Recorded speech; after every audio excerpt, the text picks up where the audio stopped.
Hello everyone. Today I will be presenting on the merge sort I implemented for RISC-V, and on the left side is this corresponding C code for the merge sort.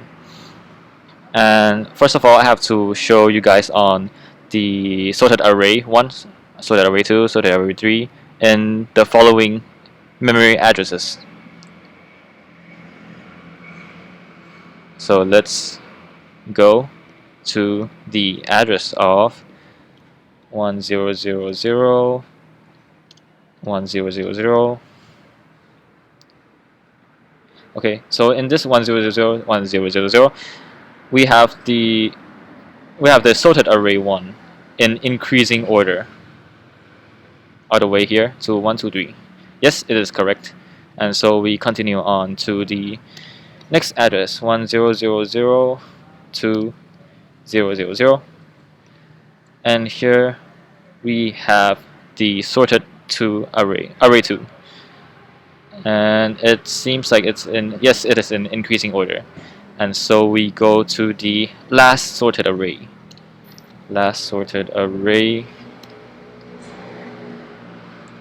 This is our last sorted array, increasing order all the way to 443.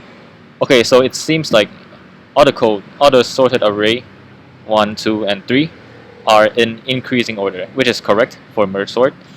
And now I'll be explaining on how I implemented my merge sort code. So here we have the main and the end of the main. So we have the merge sort 1, merge sort 2, merge sort 3 for test 1, test 2, and test 3. So over here we have merge sort for test 1, merge sort for test 2, merge sort for test 3, and the end of the function. And so first of all, let's talk about the register S0 and S1. So S0 is the address of the test 1 and S1 is the test 1 size. And to get the address of test 1, I increase stack by a word, store S0 on the stack, and load address test 1 into S0. Similarly for test 1 size, increase stack by a word, store S1 on stack, and we get the address of test 1 size into S1, and then load the data in the S1 address, in the S1 that contains the address. So we load the data into S1 itself, and we have to call the function merge sort. So the function merge sort here, we have to pass the parameter into the merge sort, and so we also have to increase stack by a word and store -1, the return address, which is -1, onto the stack. And for A0, A1, A2, we have the A0 as the address of test 1, so yes, address of test 1, and the A1 as the start, and the A2 as the test 1 size -1, so plus -1, and put into A2. And then we jump to function merge sort, and so it also saves the next instruction address into return address. And so when the function merge sort is called, we go to the function merge sort here, and in the function merge sort, this is the function merge sort for the C language, we have the parameter consisting of address of the array, start and end. So we have A0, A1, A2, address of the array, of the test array, start, mid, and we use T0 to represent start, T1 to represent mid, T2 to represent end. And so we first have to get start and get end in order to do this comparison. And then, so we get A1 put into T0, A2 put into T2. So T0 has start and T2 has end. And so because initially, of course, it's gonna be able to, the array is able to divide by half. And so I'll talk about this later, and then I will just get the mid divided by 2. So the mid, how do we get mid? So we n plus start, and plus 1 using shift right logical immediate. So wait, this is not plus 1. Sorry. This is divide by 2. So we have to shift right logical immediate by one amount. So it is divide by 2. And then we then go on to the process of recursion, but it is basically oh yeah, it's the recursion. And over here I have recursion 1 and recursion 2, and this is recursion 1 and this is recursion 2. So recursion 1, before calling the function, we have to store RA T0 T1 T2 onto the stack, and so we increase the stack by 4 words, and we store RA T0 T1 T2 onto the stack, and then we pass parameter. So we have A0 as the address of the array, so A0 into A0, which is A0 into A0, and A1 is equal to start, so T0 is start, T1 is mid, so we pass them into the following registers, argument registers, and then we jump to merge sort. And so this also changes the return address. So the return address is now the next instruction here. And so we go to the function merge sort. Basically, it's the recursion. And so in this recursion, we have our new start and end. And so the start is the A1 and end is the before mid. So it is now A2 is now end, our new end. T2 is equal to end. And let's say that we can't divide by 2 anymore. So over here we say that the start is more than or equal to end in order to not perform the following instructions. So over here, if start is more than equal to end, it then go to recursion returns, and this means that recursion returns means that it is the end of recursion, and so it is able to return here. Recursion returns can divide in half further, so we go to the next instruction or merge here. Next instruction is this merge sort or merge, and then RA go to RA, and the RA is here, and then because of the return over there, we come here and then retrieve back the in the stack, retrieve back what is in the stack, and then delete the stack. So we retrieve the return address, which is the return address for the function that calls this function. So for example, we have the merge sort. So this merge sort has its own merge sort function, and this merge sort function has the start value, end value, mid value. So it has its own T0, T1, T2. So it means we have to store them in the stack. And in order for us to continue on to the next merge sort recursion, and because it is stored in the stack, and when we come back from the previous recursion, so we come back to this function back again, we have to load back start, end, and mid. So over here we load back the return address, which is the function that calls this merge sort, which is stored in RA, and we load back this function's T0, T1, T2. So we retrieve them back and then delete the stack, and we continue on the next instruction, which is the second recursion here, and the second recursion is has mid plus 1 and end, and so we have to increase stack by 4 words first, and then store RA T0 T1 T2 because we are we are invoking a function merge sort. We are doing the recursion again. So before every time before the function is called, we have to store the values, the register that has the value that that could change. If the value could change, then we have to store the values into the stack. So we store these 4 words into the stack, and then pass parameter. So the new parameters are mid plus 1. So here we have mid, which is t1, adds 1 into argument 1, and a0 is basically this array address of the array into this a0 argument, and we have a2 argument 2 as the end of this function, and then we change our return address to the next instruction, and then go to function merge sort. So it is doing the recursion again. So we go back to the function merge sort here and get the new start and new end, and then check to see that if start is less than end, then it continues on the next instruction.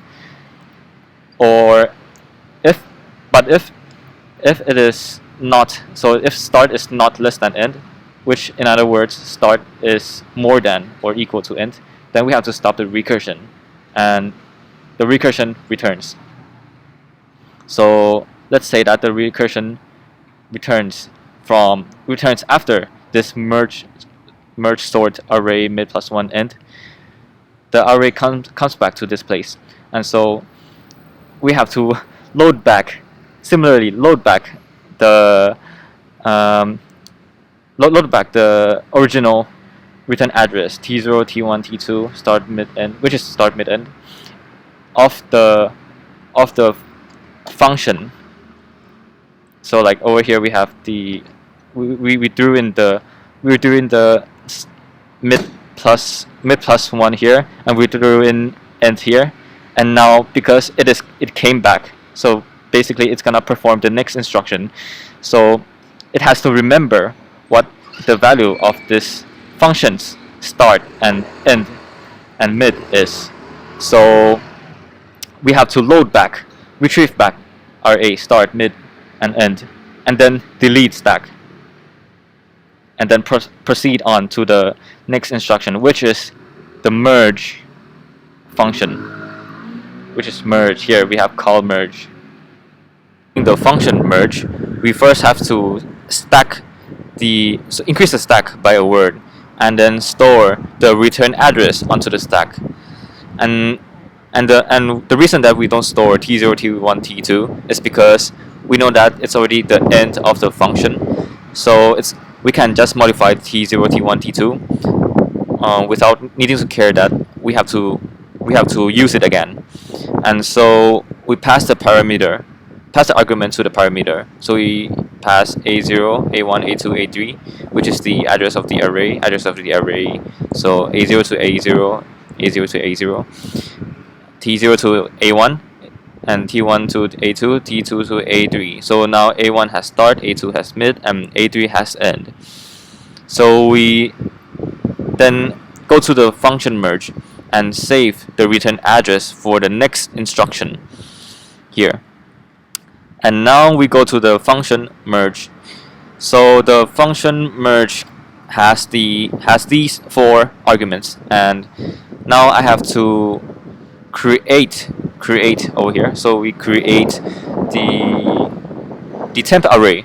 So before creating a temp array, we have to get the temp size, and to get the temp size, we get end minus start. So end minus start using subtract, end minus start plus 1. So we plus 1 add immediate 1 into t3.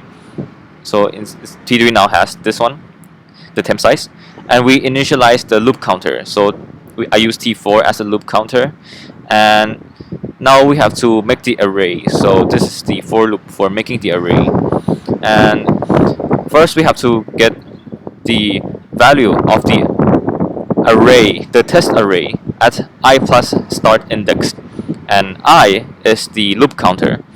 So we first have to get I plus start into T5. So I plus start into T5, and then now this is the index, right? But now I have to, because the stack that we are saying, it must be in byte address. So I plus start must be in byte address. So we times it with 4. So I use shift left logical immediate by 2. And then after getting I plus start in byte address, I add it with the base address of the given test array. So now I get the address of the array at byte, at I plus start index. And then because I have the address of the array at I plus start index, I can then load the data from that address into T5 itself. And so now the T5 has the value of the array at I plus start index. And so we have to store it on the stack. So we are representing the temp array. So example, like this is the temp array. We are representing this temp array in a stack. So the stack is like a upside down bucket. And then, so we first have to increase the stack by a word, and then we store the value that we get, the value of the array at I plus start index, onto the stack pointer, and then we loop counter plus plus, so T4 loop counter plus plus, and then check if we must loop this for loop by saying that if loop counter is less than temp size, then we go to make temp array. So basically create, and then after finishing creating the temp array, we continue on to the next instruction, where we compare the left and the right value. So here we have to initialize the left index, right index, left max, right max, and array index. And so this is just like very easy to do it. It's very easy, very simple. So I will just skip it. And now we have the while block, and this while block, I call it order array section. And so let me talk about how I store the temp array, how I represent the temp array as a stack. And so the temp array is an upside down bucket on a stack. And so when I put the first element of the temp array into the stack, then the stack is gonna be increased downward. So the first element is put inside, and then the second element we put inside, third element we put inside, so it increases downward. And the stack pointer, so here's the bucket. So the stack pointer is at the mouth of the bucket. So basically on top of the stack. And then we have to access if you want to access the index of the temp array, like for example temp index 1, then we have to somehow be able to get here's the stack, get the index of the first index in the stack by using the stack pointer. And so how are we gonna reach that index in the stack to get the index 1 of the temp array? And so we first get the value of the temp array at left index into T1.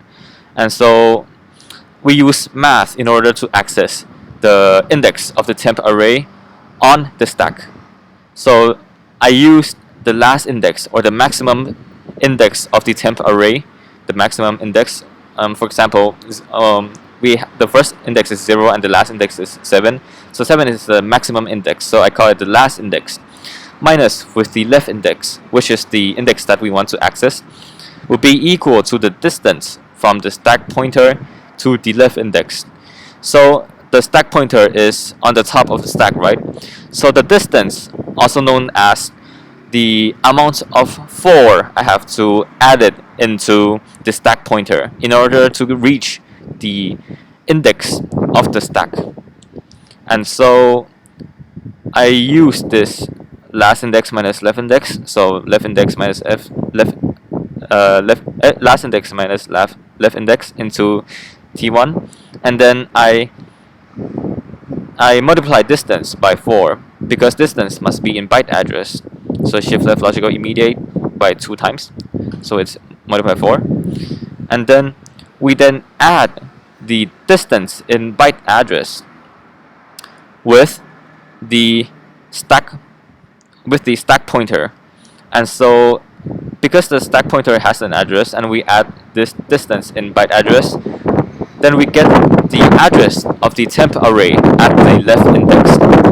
And so after getting the address, then we can load the data from it and put it inside T1. So now the T1 has the value of the temporary array at left index. And so we get the value of the temp array at the right index, which is the right value. So we have the left value and the right value. So for example, we have the temp array here, the left index is over here, and then the left max is here, right index is here, and the right max is here. So depending on the left index and the right index, it has the left value and the right value's position. So we are comparing the left value and the right value to see which one is smaller. And so doing the same thing to get the right value, as I said before, then we come to this line where we have to check if the right value is less than the left value. And so I use branch less than to check if the right value is less than left value, and if it is, then we go to right is smaller. So I skip all the way to right is smaller here. So basically I don't perform this instruction and I perform this instruction. And let's say that we go to this instruction. So we go to the right is smaller. And to do this, we first have to know that we are performing this action. So the value of the array at the array index will be replaced with the value of the temp array at right index. And so because we ran out of registers, so I will be using T0 to represent the address of the array at array index. And now we have to store the original value that T0 holds onto the stack. So I increase the stack by a word and then store the array index onto the stack. And now I have to get the address of the array at the array index into T0. So I basically multiply array index with 4 to get the array index in byte address. And then I add the array index in byte address to the base address of the given test array, so that the T0 will be the address of the array at the array index. And then after getting the address, we have to store the right value into this address. And so I store T2 into the address of the array at the array index. And then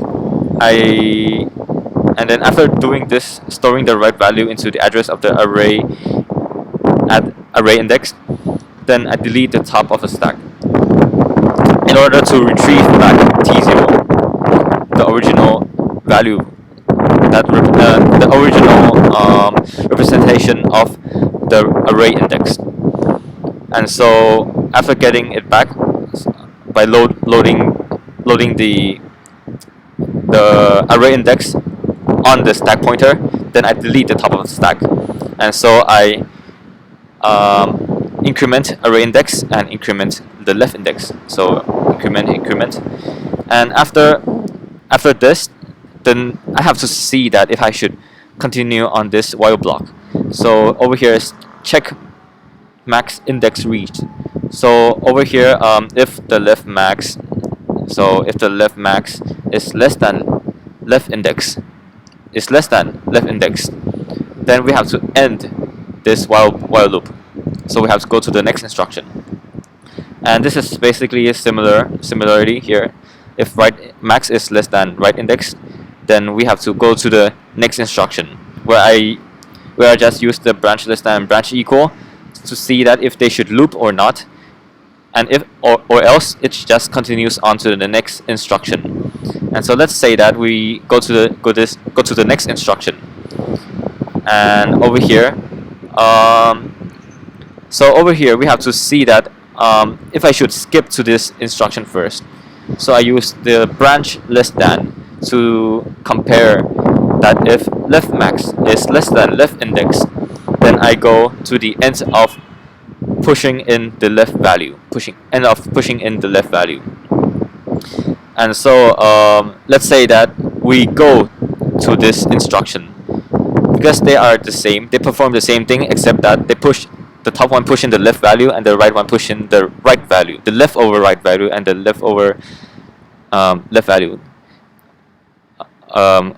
When I mentioned about that is that this one pushes in the leftover left value of the temp array, and this one pushes in the leftover right value of the temp array. So let's skip to this place because they perform the same thing. And so we go to the end and push in left value and push in left value. And over here we have to see if we should skip to the bottom using branch less than. So if right max is less than right index, then we go to and push in left value. But I want to explain what the code does, so I would say that it continues on the next instruction. So over here we have push in right value. So we first get the value of the temp array at a right index into T2. So same thing, I get the maximum index or the last index of the temp array minus with the right index, and get the distance from the stack pointer to the right index. So it is the amount of force must be added into the stack pointer. And so after getting the distance, then I multiply the distance with 4 for the distance to be in byte address.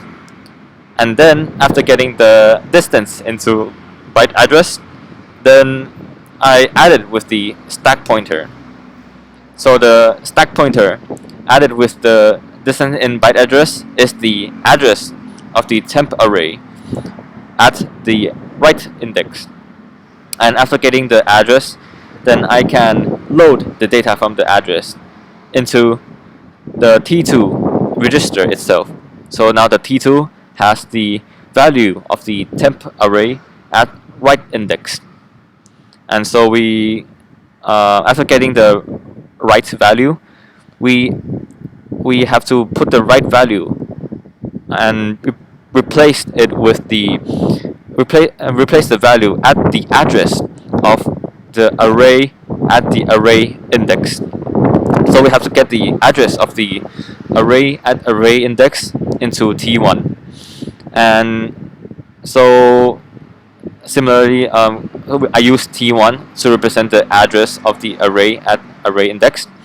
So array index multiplied by 4, put inside T1, and then added with the base address of the test array to get the address of the array at array index. And after getting the address of the array at array index, I push in the right value into this place, into this address. So basically, I store the right value, store the right value. So store the right value T2 into the T1, which has the address of the array at the array index. And then I continue on to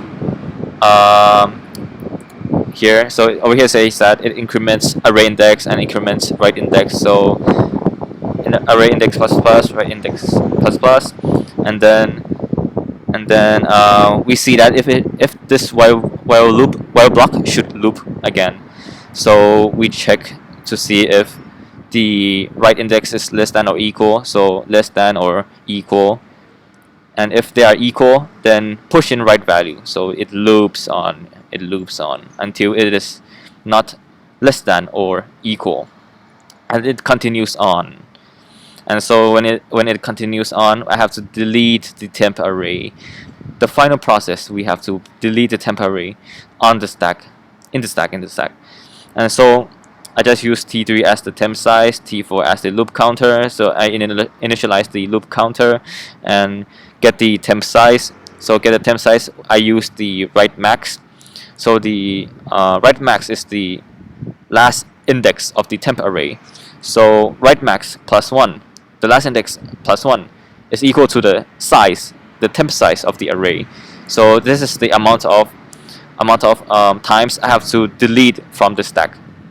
And so basically delete the stack, basically loop delete the stack, and then loop counter, delete loop counter, delete, and then loop counter plus plus, and then loop until I finish deleting the temp array. And then I return back to the place where I finished the merge function. So we go to here, return address is here, and so I retrieve back return address from the stack, and then I delete the stack, and then go to the function that invokes this function. So I return all the way, let's say all the way to the main. So main is over here at this place. So the main. Say let's say the main is, because this is the merge sort for number one, the test one. So I go back to the test one over here. So I go back to the main, and then it's over here now. And then this is basically copy sorted array to this address where the teacher assistant required us to put the sorted array to. So I just skip this thing because it's not in the code. So I just skip the copy sorted array. So I skip it to here, copy sorted array. Okay, so here. So basically it's the end of the merge sort function. So then I have to load back RA, which is -1, and then load back S0, load back S1, and then delete 3 words in the stack. So right now our stack has nothing. And then this is basically the end of the merge sort for this instruction line, this line. And that concludes my merge sort presentation in the RISC-V code. So thank you for listening and watching.